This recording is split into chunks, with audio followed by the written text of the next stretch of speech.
Baseball had a problem. It was already one of the most international sports in the world. The United States had Major League Baseball. Japan had a massive baseball culture. Countries across Latin America and the Caribbean produced elite players, passionate fans, and a real baseball identity. But for most of baseball's history, it was missing the one thing that makes a global sport truly feel global: a tournament that felt like the biggest stage. No true World Cup equivalent in baseball. No one recurring event where countries, not clubs, not teams, took center stage. No one moment where every casual fan could point and say, this is where baseball means the most. That's what makes the World Baseball Classic so interesting. Because when the World Baseball Classic launched, it wasn't just adding another tournament to the calendar. It was trying to solve a problem baseball had that it had lived with for decades.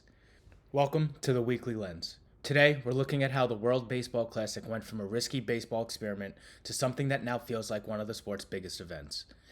Because the story of the World Baseball Classic is not just about creating international tournament, it's about how baseball finally found a way to turn international talent into international stakes.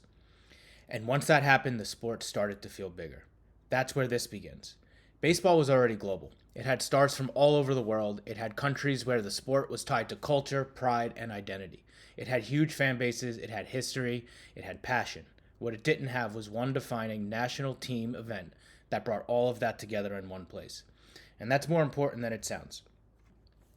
Every major sport eventually needs a stage that feels larger than the normal calendar, a place where the game stops feeling routine and starts feeling symbolic. Think about soccer and the World Cup. Even people who barely follow club soccer understand what the World Cup is, the casual fan. The second the jersey starts saying the country instead of the club name, the emotion changes, the pressure changes, and the meaning changes. The same thing happens in other sports too. Olympic hockey feels different from a random NHL game in January, and Olympic basketball feels different than a regular season NBA game. The format is not always what makes it powerful. It's the identity and the flag. It's the feeling that this game represents more than just one team's spot in the standings. For a long time, baseball didn't have any of that. The sport was international, the spectacle wasn't. And that's why the World Baseball Classic had to happen. On paper, the idea made complete sense.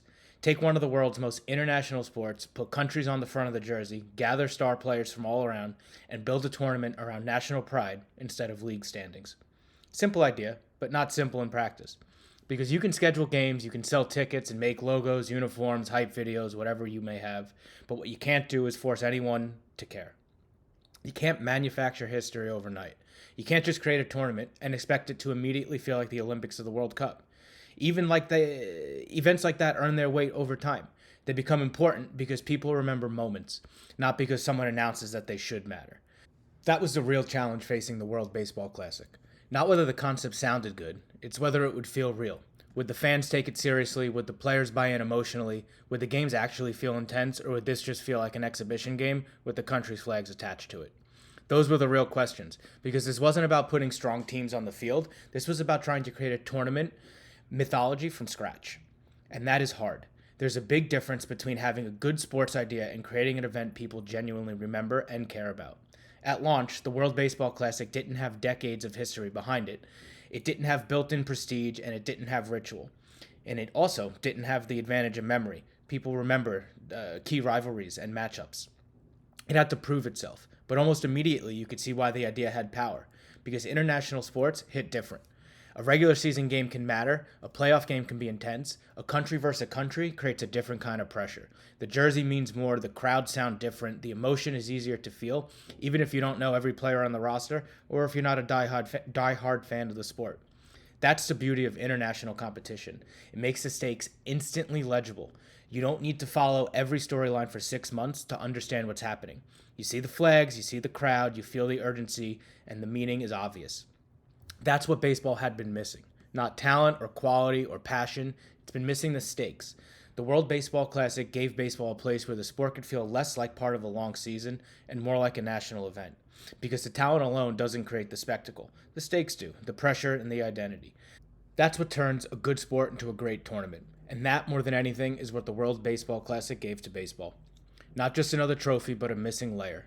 Before the World Baseball Classic, baseball had its global talent, but now it has its global stage.